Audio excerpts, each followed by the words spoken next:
ఢిల్లీలో సరిదిద్దుతాడన్న ఉద్దేశంతోనే కదా. సో ఏది ఏమైనా కాంగ్రెస్ కార్యకర్తలకి న్యాయం జరగట్లేదు. ఈవెన్ చరణ్ కౌశిక్ కూడా న్యాయం జరగదు. నేను రాసిస్తా స్టాంప్. మీరు నాకు గురించి మాట్లాడారు సార్, నాకేం న్యాయం జరగాలి చెప్పండి. మీరేం నాకు చెప్పేది నాకు అర్థం కాక సార్. మీరు నాకు చైర్మన్ నాకు చైర్మన్ కావాలని చెప్పే తీసుకుంటారు. దయచేసి మీరు నాకు చెప్పాలి. మీలాగా మీరు ఆపాలని. మేము తెలంగాణ ఉద్యమంలో వచ్చిన వాళ్ళం సార్. మీరు పదవులు కావాలి. మీకు పదవులు చెప్పకపోతే కాంగ్రెస్ పార్టీ రాజీనామా చేసి తిడతారు. మీలాగా మేము కాదు. హలో, మేము జనరల్ సెక్రటరీ పనిచేసినా, సెక్రటరీ పనిచేసినా, జాయింట్ సెక్రటరీ పనిచేసినా, స్పోక్స్ పర్సన్ పనిచేసినా తెలంగాణ ఉద్యమంలో ఉన్నాం మేము. దయచేసి మీరు మా పదవుల గురించి మాట్లాడుతూ కాంగ్రెస్ పార్టీ గురించి చర్చ చేద్దామంటే ఎంతమంది మీ కార్యకర్తలకు ఇచ్చినో రాజ్యసభ నుంచి మొదలు పెడితే కార్పొరేట్ చైర్ వరకు చర్చ చేద్దాం. మీరు ముక్కు నెలకు రాస్తారు మీరు ఇద్దరు కలిసి. ఎన్ని పదవులు ఇచ్చినా మీరు మళ్ళీ మాట్లాడదు సార్. బీఆర్ఎస్ పార్టీ ఏం చేసింది? బీజేపీ అరే మళ్ళీ మాట్లాడు. బీజేపీ ఎన్ని ఎంపీలు ఎంతమంది బయట నుంచి వచ్చారు తెలుసా మీకు? అరే మీ బీజేపీ చేస్తే కరెక్ట్, మీ బీఆర్ చేస్తే కరెక్ట్. రేవంత్ రెడ్డి గారు ఏం చేసినా మన ఏం చెప్పినా మీరు? మన లోకల్ వాళ్ళు ఏం చెప్పారు? కాంగ్రెస్ పార్టీ అయిపోయింది. ఎంత గెలిచినా 66% గెలిచినాం. మన మున్సిపల్ ఎలక్షన్ ఏం చెప్పారు? అయిపోయింది కాంగ్రెస్ ఎన్ని గెలిచింది మరి? ఒకటే మాట్లాడుతుంది సార్ మీరు. అంతా నాకు అర్థం కాకడతా. దయచేసి మీరు న్యూట్రల్గా ఉంటే న్యూట్రల్గా మాట్లాడండి. ఒక పార్టీ ఉంటే మీ పార్టీ స్టాండ్ మాట్లాడండి. ఒట్టిన బట్టగాల్సి మీదే 29 ఎలక్షన్ దగ్గర చెప్పండి. మీకు ఇట్లా అన్నారు పార్లమెంట్ కనీసం ప్రతిపక్ష స్థానం లేదు. ఆగండి సార్, మీ ఇద్దరు అయిపోయింది. మీరు అయిపోయిన తర్వాత నేను మాట్లాడుతున్నాను. ఇప్పుడు ఒక 30 సెకండ్స్ అన్న, ఒక 30 సెకండ్స్. జీవన్ రెడ్డి గారు బీఆర్ఎస్ పార్టీలకు వస్తే లాభం నష్టం అనేది ఇంకా వారు నిర్ణయం తీసుకోలేదు. వస్తే మాత్రం ఖచ్చితంగా వారికి లాభమే జరుగుతుంది. ఎందుకంటే సంస్థాగతంగా జగిత్యాల నియోజకవర్గం కంటిన్యూస్ గా లాస్ట్ 2 టర్మ్స్ చూసాము. అక్కడ బీఆర్ఎస్ పార్టీ ఆధిపత్యం ఉంది. అందుకే వీరు పైసలు అంటే మనీ పాలిటిక్స్ కు వ్యతిరేకం కాబట్టి జీవన్ రెడ్డి గారు మొన్నటి ఎలక్షన్ లో కూడా ఓడిపోవడం జరిగింది. వారు గనక బీఆర్ఎస్ లకు వస్తే అక్కడ ఎల్ రమణ అనేటువంటి ఆ సామాజిక వర్గం చాలా పెద్దది. ఎల్ రమణ జీవన్ రెడ్డి గారు కలిస్తే కాంగ్రెస్ పార్టీకి ఆ ఏరియాలోనే మొత్తం ఒక 10-15 నియోజకవర్గాల్లో ఇంపాక్ట్ అవుతుంది. అది విన్ విన్. బీఆర్ఎస్ పార్టీకి లాభమే, జీవన్ రెడ్డి గారికి లాభమే. వారు 40 ఏళ్ల సుదీర్ఘ రాజకీయ అనుభవం. వారు ఒక సముచితమైన నిర్ణయం తీసుకుంటున్నారు. వారికి చెప్పగలే స్థితిలో మనం లేము. వారు బీఆర్ఎస్ పార్టీలో వాళ్ళు చేరబోతున్నారు అనేటువంటి ఒక టాక్ వినపడతా ఉంది. అది గొప్ప నిర్ణయం అని అనుకుంటున్నారు. ఎందుకంటే అది ఒక తెలివైన నిర్ణయం. ఎందుకంటే మునిగిపోయేటువంటి అది అంటారు కదా, అది కనపడతా ఉంది. కాంగ్రెస్ అనేది ఇక మళ్ళీ భవిష్యత్తులో రాదు. కాంగ్రెస్ అనేది భవిష్యత్తు లేదు. బీజేపీ అనేది అధికారంలోకి వచ్చే స్కోప్ కనపడట్లేదు. కాబట్టి ఒక తెలివైన నిర్ణయం అని నేను అనుకుంటున్నాను జీవన్ రెడ్డి గారి నిర్ణయం. సార్ ఇక్కడ ఎట్టుంటదంటే సముద్రం మొత్తం ఎండిపోద్దని చెప్పి బీఆర్ఎస్ పార్టీ అనుకుంటే వాళ్ళ నమ్మకం కావచ్చు, వాళ్ళ విశ్వాసానికి ఎవరైనా ఏం చేయరు. మీరు చెప్పుకోండి, మాకేం అభ్యంతరం లేదు సార్. ఈ దేశంలో కాంగ్రెస్ పార్టీ 40 సంవత్సరాలు ఈ దేశాన్ని పాలించింది.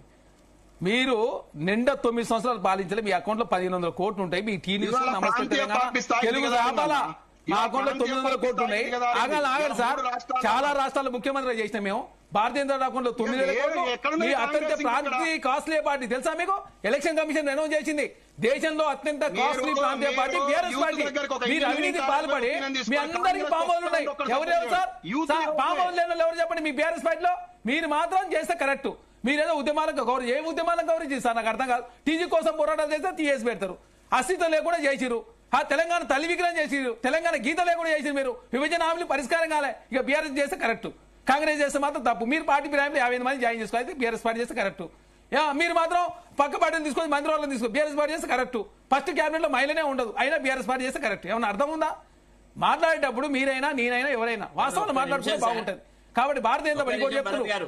ఆగండి శరత్ గారు, ఆగాలి సార్. ఇక భారతీయ జనతా పార్టీ గురించి శరత్ గారు బాగా వారు ఏంటంటే ఇప్పుడు బీఆర్ఎస్ పార్టీలో ఆల్రెడీ ఉండొచ్చింది కాబట్టి ఆ బీఆర్ఎస్ పార్టీ పని అయిపోయిందని వారు చెప్తారు. కాంగ్రెస్ పార్టీలో ఆల్రెడీ పట్టించుకోలే కాబట్టి అది అయిపోయింది. ఇప్పుడు భారతీయ జనతా పార్టీ ఒకటి ఉన్నది.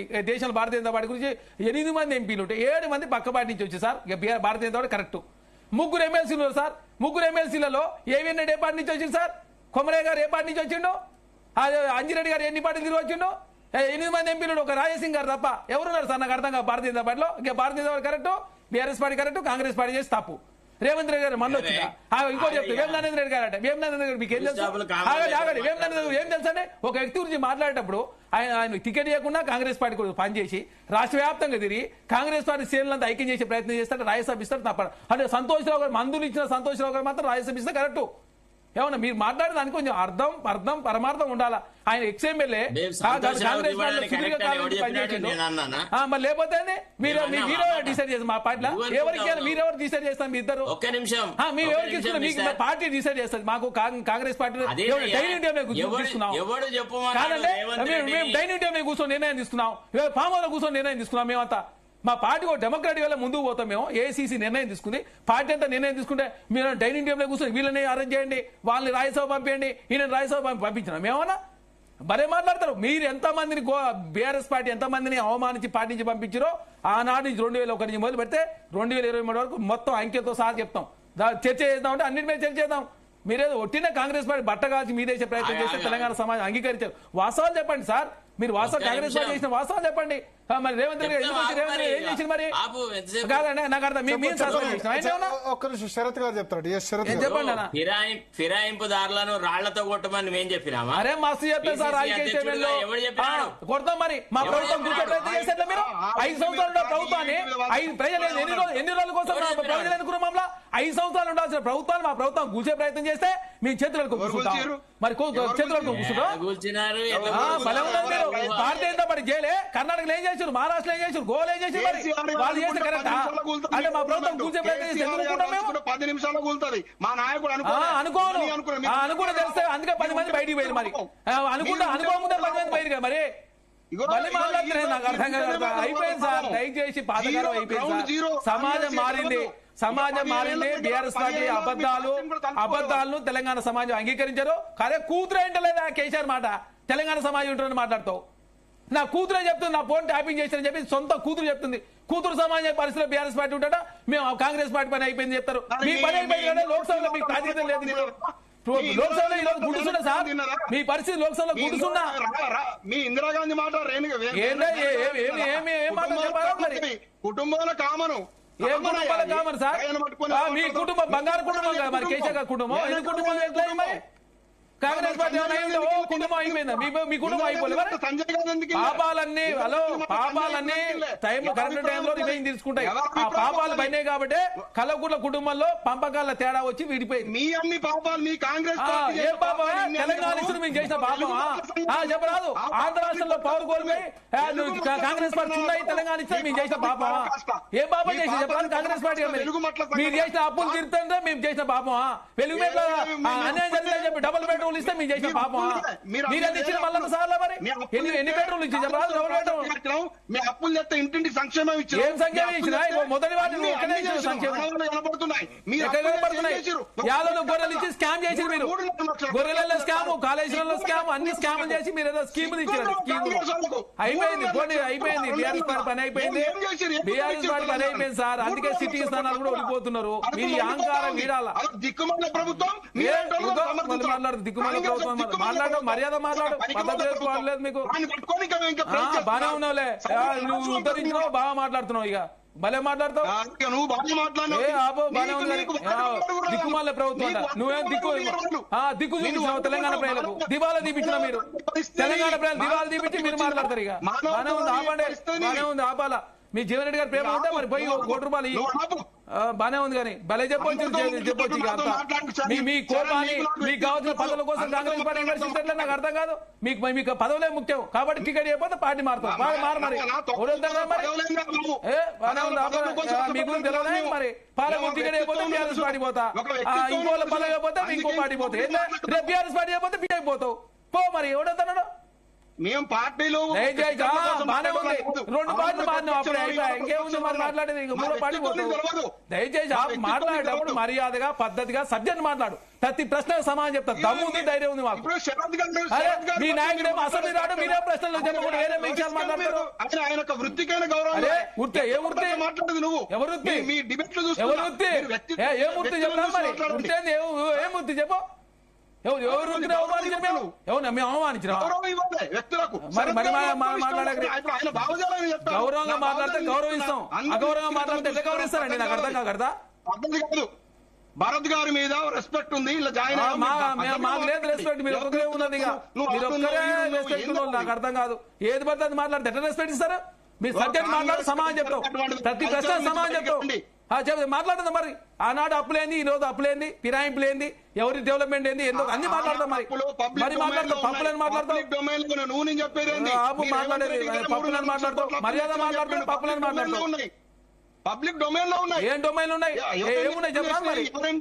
ఏముంది చెప్పరా. అసెంబ్లీ ఎందుకు రాలే మరి, పారిపోయేది ఎందుకు. అసెంబ్లీ పబ్లిక్ డొమైన్ ఉంటే ఏడొచ్చిన ప్రతిపక్ష నాయకుడు చెప్పరా మరి. మీ ప్రజాస్వామ్యం మీద బాగా గౌరవం ఉంది, ఎడిపోయింది మరి ప్రతిపక్ష బీఆర్ఎస్ పార్టీ బ్రహ్మాండంగా పర్ఫార్మ్ చెప్పరాదు. పారిపోయి తెలంగాణని దివాలా తీపించి ఆగం చేసి అప్రపాలు చేసి తెలంగాణ ప్రజాస్వామ్యం లేకుండా చేసి మొత్తం మీరంటే ఉత్తరించినాడు తెలంగాణ. మీ కుటుంబం బంగారు కుటుంబం అయింది, బీఆర్ఎస్ పార్టీ బంగారం అయింది. తెలంగాణ నిండు దివాలా తీపించింది మీరు. 11వ రోజు నుంచి 6 ఓడి వేస్తున్నారు సార్. 11.5% వడ్డీ తీసుకొచ్చినట్టు మీరు తెలంగాణ మీరు మళ్ళీ మాట్లాడతారు. 7.5% తక్కువ చేస్తే మేము తప్పు చేసినాం. 6 వర్షం ఇల్లు లేకుండా పోయి, డబుల్ బెడ్రూమ్లకి పైసలు లేకుండా పోయి, 7 లక్షలు ఇస్తాను 70 ఇచ్చే పోటుగులు బత కూడా పోయి మీరు మాట్లాడతారు బీఆర్ఎస్ పార్టీ. మళ్ళీ ఆపాలా మీరు ఎందుకు ఆ పరిస్థితి చెప్పరాదు మరి. ఎందుకు వచ్చింది బంగారు తెలంగాణ, ఎందుకు వచ్చింది సార్ మరి. బద్మాషి తెలంగాణ చేసింది మీరు అంతా వచ్చి. మీరు మొత్తం జీవాలు తీపించింది కాబట్టి మొదటి తారీఖు జీతాలు ఏ పరిస్థితి దిగజార్చింది మీరు. మా పార్టీ అంటే గుర్తు పెట్టుకోవాలా. మీరు ఊగో అట్లాంటి పనికి పార్టీ ఎట్లా చేయను మరి. అంత నిజాయితీ పడలో మరి భారతదేశ చిత్రపటం మీద ఉంటుంది కాంగ్రెస్ పార్టీ. తిరుపతి రెడ్డి గారు ఒక్కరు, ఇక మీరు ఒక్కరే బీఆర్ఎస్ పార్టీలో కూడా భారత చిత్రపటం ఉండదు. ఇక బాగా మాట్లాడతారు. ఇక మా పార్టీ తెలంగాణ ఉద్యమం ఫస్ట్ నుంచి బీఆర్ఎస్ పార్టీ ఉంటే ఇటుకైట్గా వేర్చి బీఆర్ఎస్ పార్టీ అధికారం తీసుకొచ్చింది.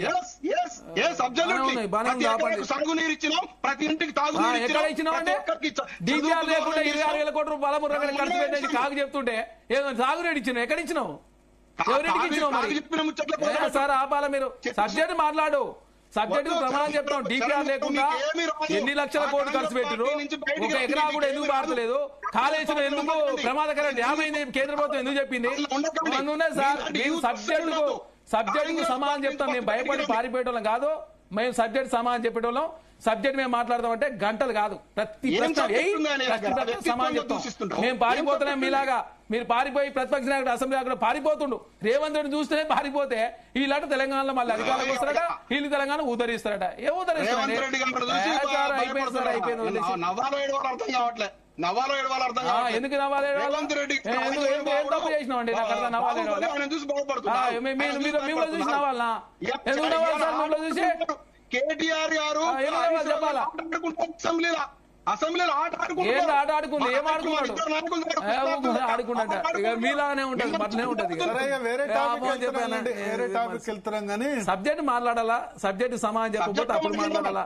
మీరు సబ్జెక్ట్ మాట్లాడకుండా ఏదో కాంగ్రెస్ పార్టీ దుష్ట పాలన, ఏంటి దుష్ట పాలన, దుర్మార్గులు మీరు, దుష్టులు మీరు, దుర్మార్గులు దుష్టులు మీరు. మరి కాంగ్రెస్ పార్టీ మీరు మాట్లాడతారు. భరత్ గారి మీద, మోడరేటర్ మీద ఇది చేస్తారు. మాలాంటి వాళ్ళు మాట్లాడితే ఎక్కడి నుంచి మాట్లాడుతున్నావు, ఎక్కడి నుంచి మాట్లాడుతుంది, సబ్జెక్ట్ మాట్లాడుతున్నావు. మరి తెలంగాణ ఉద్ధరించిన మాట్లాడద్దా. మీకు టికెట్ చెప్పకపోతే పార్టీ మారి మీరు నీతులు చెప్తే ఎట్లయితే నాకు అర్థం కాదు. నీతులు ఏం చెప్పేది మీరు. మరి రేవంత్ రెడ్డి మీరు మాకు నీతులు చెప్పేది టికెట్ కోసం వచ్చిన వాళ్ళు టికెట్ ఇప్పుడు క్వశ్చన్ చేస్తారు చరణ్ కౌశిక్ గారు. ఇవాళ తిరుపతి రెడ్డి గారు ఒక్క నిమిషం, మీరు వ్యక్తిగత విమర్శ చేస్తే ఇవాళ జీవన్ రెడ్డి ఏమన్నారంటే పోచారం శ్రీనివాస్ రెడ్డికి ఎట్లా ఇస్తారు సలహాదారు అని చెప్పి. రెండోది రేవంత్ రెడ్డి ఎలక్షన్ బిఫోర్ అన్నాడు కదా, ఆ ఇంటి కాకి ఇంటి మీద వాలొద్దు, పార్టీ మారిన వాళ్ళని ఉరిదీయాలి. మెయిన్గా ఇప్పుడు జీవన్ రెడ్డి పోవడానికి కారణం ఏంటంటే పార్టీ ఫిరాయింపులు, 10 మంది ఎమ్మెల్యేలని తీసుకోవడం అన్న దాని మీద ఆయన హట్ అయ్యారు సార్. అప్పుడే పోవాలి కదా సార్, ఇప్పుడు ఎందుకు పోతా సార్. ఎన్ని రోజులు అయింది జాయిన్ ఎక్కడ సార్. ఫస్ట్ లో కొన్ని రోజులు కామనే ఉన్నాడు, కామన్ లేదు. ఎందుకు మీరు చూడండి సార్, పోయినాడు సార్. ఎంపీ పోటీ చేసినావు కదా, ఎంపీగా పోటీ చేసి ఓడిపోయిన తర్వాత కదా జాయిన్ అయింది సంజయ్. ముందు జాయిన్ కాలేదు. నేను అదే చెప్తా ఉన్నా, ముందు జాయిన్ కాలేదు. నాకు గుర్తుంది. దాన నాగేంద్ర ఎప్పుడు జాయిన్ అయ్యింది సార్, అప్పుడు ఎందుకు మాట్లాడలేదు సార్. దాన నాగేంద్ర ఎప్పుడు జాయిన్ అయ్యాడు, దయచేసి ఎంపీ పోటీ చేసి సార్ 24లో. దయచేసి సార్ ఎందుకు సార్ ఇప్పుడు దాన నాగేంద్ర గురించి మాట్లాడి కరెక్టే. ఆనాడు దాన నాగేంద్ర గురించి ఎందుకు అంటే నీ స్వార్థం సులాభం కోసం మాత్రం కాంగ్రెస్ పార్టీ కావాలి. అదే ఇప్పుడు రాజకీయాలు ఏముందంటే ఒక నిమిషం, రాజకీయాలు ఏముందంటే మీరు అన్నట్టు దాన నాగేందర్ మాట్లాడిన రోజు మాట్లాడొచ్చు సికింద్రాబాద్ ఎంపీగా ఉన్నప్పుడు. రాజకీయాల్లో ఏంటంటే తన దాకా వస్తే కానీ తెలియదు, అట్నే ఉంటది. స్వార్థపరులు ఎవరు కాదు, తన దగ్గర ఎమ్మెల్యేని జాయిన్ చేసుకునేసరికి మీరు ఆనాడు మాట్లాడితే మేము అందరం స్వాగతించే వాళ్ళం. ఆనాడు కాంగ్రెస్ పార్టీ మొత్తం మాట్లాడాలి. మరి చిన్న టికెట్ అయినప్పుడు అప్పుడు మాట్లాడాల్సి ఉండే. మరి చిన్న టికెట్ వేయలేకపోతే ఆగింది కాబట్టి ప్లానింగ్ కమిషన్ వైస్ చైర్మన్ ఇచ్చారు. అరే రకరకాల అవకాశం రాకపోతే కాంగ్రెస్ పార్టీ మన హనుమంతన్న పీసీసీ ప్రెసిడెంట్ చేసి పాపం ఆయనకు రాలేదు. మరి ఆయన కాంగ్రెస్ పార్టీ లేడా? లాయలిస్ట్ అంటే అదే కదా, పదవులు ఉంటాయి పోతాయి కదా. శరత్ గారు, రాజకీయాల్లో అవకాశాలు వచ్చినప్పుడు ఒక విధంగా, అవకాశాలు రానప్పుడు ఒక విధంగా మాట్లాడుతున్నారు. ఎట్లా సార్ ఇప్పుడు ఈ రకమైన చరణ్ కౌశిక్ గారు పాయింట్ రైజ్ చేశారు. దానం నాగేందర్ జాయిన్ అయినప్పుడు ఉన్నారు కదా, దానం నాగేందర్ పార్లమెంట్ తోటి ఎంపీగా కంటెస్ట్ చేశారు కదా, అప్పుడు ఎందుకు మాట్లాడలేదు అంటారు. సార్ ఒక విషయం చెప్పన్నా, ఏదైనా ఇప్పుడు ఒక స్థాయిని బట్టి విమర్శలు అనేది ఆధారపడ్డాయి సార్. పార్టీలో ఎంతో కాలంగా ఉన్న వ్యక్తి సడన్ గా ఒక్క చిన్న ఇన్సిడెంట్ ని పట్టుకొని పార్టీ అధిష్టాన వర్గాన్ని తప్పుపట్టడం కానీ, పార్టీ నాయకత్వాన్ని కానీ ప్రశ్నించడం జరగదు. ఎట్లయితే శిశుపాలుడు 100 తప్పులు చేసిన తర్వాత తల నరికినారో అట్లనే కాంగ్రెస్ ఒకటి తర్వాత ఒకటి చేసినారు. చేర్చుకున్నాడు ఒక ఎత్తు అయితే, పోచారం శ్రీనివాసరెడ్డికి ఆ పదవి కట్టబెట్టడం మరీ దారుణం. ఎందుకంటే ఒకప్పుడు అగ్రికల్చర్ మినిస్టర్ గా ఉన్న వ్యక్తి మళ్ళా వచ్చి అగ్రికల్చర్ డిపార్ట్మెంట్ కి సెక్రటరీ ఎట్లయితాడు సార్? నాకు అర్థం కాదు. ఏమైనా ఆలోచన ఉందా? కాంగ్రెస్ పార్టీలో చీలిక తీసుకువచ్చి చీలిక వర్గానికి గుర్తింపు ఇచ్చి తర్వాత లెజిస్లేచర్ పార్టీ చేరితే కాంగ్రెస్ పార్టీ చేరింది అన్నాడు. ఎక్కడన్నా భారతదేశంలో కాంగ్రెస్ పార్టీ నుంచి లో చీలిక వచ్చింది అని చెప్పే పరిస్థితి ఉందా? అది అసలు ఏమన్నా ఉన్నదా సార్? వీళ్ళు అవకాశవాదానికి ఒక ప్రతికాష్ట సార్, ఒక రకంగా పరాకాష్ట లాగా తీసుకొచ్చినాడు. ఎందుకంటే రేవంత్ రెడ్డికి నీతి జాతి అనేది ఏది లేదు సార్. థర్డ్ క్లాస్ రాజకీయాలు చేయడంలో రేవంత్ రెడ్డి అందవేసిన వ్యక్తి. నేను చెప్తున్నా కదా, నేను I know personally what happened, ఓటుకు నోటు కేసులో ఏం జరిగింది, తర్వాత ముఖ్యమంత్రిగా వ్యవహారాలు చేసినప్పుడు ముఖ్యమంత్రి సభను రద్దు చేస్తాం, సభ మీద గొడవలు చేస్తాం అని. ఆయన ఎప్పుడు కూడా ఒక డిసిప్లిన్ అంటే ఒక సిద్ధాంతాన్ని నమ్ముకున్న వ్యక్తి కాదు రేవంత్ రెడ్డి. కేవలం రాజకీయాల్లో మ్యానిపులేషన్స్ ద్వారానే వచ్చినాడు. కాబట్టి మ్యానిపులేషనిస్టులకే ప్రాధాన్యత ఇస్తూ కాంగ్రెస్ పార్టీ యొక్క ప్రతిష్టను సర్వనాశనం చేసినాడు. ఇవాళ తెలంగాణలో కాంగ్రెస్ పార్టీ అంటూ, ఒరిజినల్ కాంగ్రెస్ అంటూ ఏది లేదు. ఓన్లీ మైగ్రెంట్ తెలుగుదేశం బర్డ్స్ ఉన్నాయి, తర్వాత లేదా బీఆర్ఎస్ నుంచి తీసుకువచ్చిన వాళ్ళు ఉన్నారు తప్ప సహజంగా ఉండేటువంటి కాంగ్రెస్ వాళ్ళు ఎక్కడ లేరు. కొంతమంది ఎవరన్నా ఇట్లా అల్లరి చేయడం వల్ల అక్కడిక్కడ కొంత ప్లెకేట్ చేస్తా ఉన్నాడు. నేను అడుగుతున్నాను, ఫస్ట్ ఆఫ్ ఆల్ ఇప్పుడు మొన్న అతనికి ఇచ్చినాడు కదా వేం నరేందర్ రెడ్డి, ఏమంత గొప్ప పార్లమెంటేరియన్. తర్వాత పదే ఆయన గురించి చెప్తాడు. ఇప్పుడు ఆయన వల్ల ఏం జరిగిందో చెప్పండి. ఆయన ఇవాళ జీవన్ రెడ్డి గారు ఒక ప్రశ్న వేశారు. ఏమని? పోచారం శ్రీనివాసరెడ్డి గారు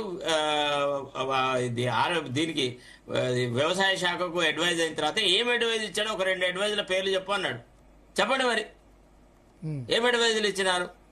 ఇది ఒకటి ఏంటంటే ఆలోచన అనేది ఉండాలి. వాళ్ళు ఆలోచించుకోవాలి.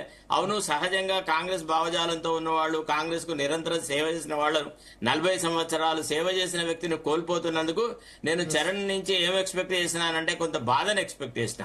అవును కరెక్టే, మా పార్టీలో సరిగా జరిగిందో లేదో అసలు ఈ విషయం నేను మాట్లాడాల్సింది కాదు అనేది. కానీ రేవంత్ రెడ్డి ముఖ సంతృప్తి కోసమని రేపు ఇట్లా పొగుడితేనో లేకపోతే టీవీ డిబేట్లలో అల్లర్లు చేస్తేనో ఏదో పోస్ట్ ఇస్తాడన్న లెవెల్లో మాట్లాడినాడు తప్ప పార్టీకి జరిగిన ఎనలేని నష్టం గురించి మాట్లాడు. పోస్ట్ గురించి దయచేసి మీరు మాకు పోస్టులు అవసరం లేదు సార్. మీ గురించి మీరు మాట్లాడుకోండి సార్, మా గురించి మీకు ఎందుకంటే నాకు అర్థం కాకడతా. మీరే చెప్పని మీ ఇంటికి వచ్చినామా లేకపోతే మీ హాస్టల్కి వచ్చినా మీకెందుకండి? మీరు మాట్లాడుకున్నారు జీవన్ రెడ్డి గారి గురించి, మీరు మాట్లాడుకోరు. మా కాంగ్రెస్ పార్టీ గురించి మేము మాట్లాడుతున్నాం. మా క్యాబినెట్ మీరు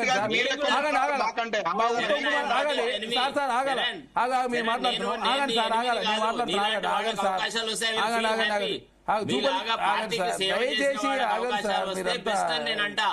ఇప్పుడు పార్టీకి దయచేసి మీరు మీకు లేదు కదా. అరే మీరు దయచేసి ఆపాలి సార్. మీరు దయచేసి సంతృప్తీకరణ అనేది వెరీ ఇంపార్టెంట్. జీవితంలో పదవులు వస్తుంటాయి పోతుంటాయి. పదవులు శాస్త్రం కాదు ఎవరికైనా. దయచేసి ఆగాలి సార్. అరే ఆంధ్ర రాష్ట్రంలో రఘువీరారెడ్డి గారు సార్, ఆంధ్ర రాష్ట్రంలో రఘువీరారెడ్డి గారు పిసిసి ప్రెసిడెంట్ గా ఆనాడు ఉండు, సమైక్య రాష్ట్రంలో రెవెన్యూ మంత్రి సార్. ఆంధ్ర రాష్ట్రంలో లేదని చెప్పి జగన్మోహన్ రెడ్డి గారు పిలిచి డిప్యూటీ సీఎం ఇస్తే కూడా పోలేదు సార్. మీరంతా ఒట్టినే ఏది పడితే అది మాట్లాడితే ఎట్లా అండి? కాంగ్రెస్ పార్టీ కోసం ఆడ జేడి సీఎం లాంటి వాళ్ళు ఉన్నారు. తర్వాత చాలా మంది ఆంధ్ర రాష్ట్రం మొత్తం సర్వనాశనం అయిపోయింది కాంగ్రెస్ పార్టీ.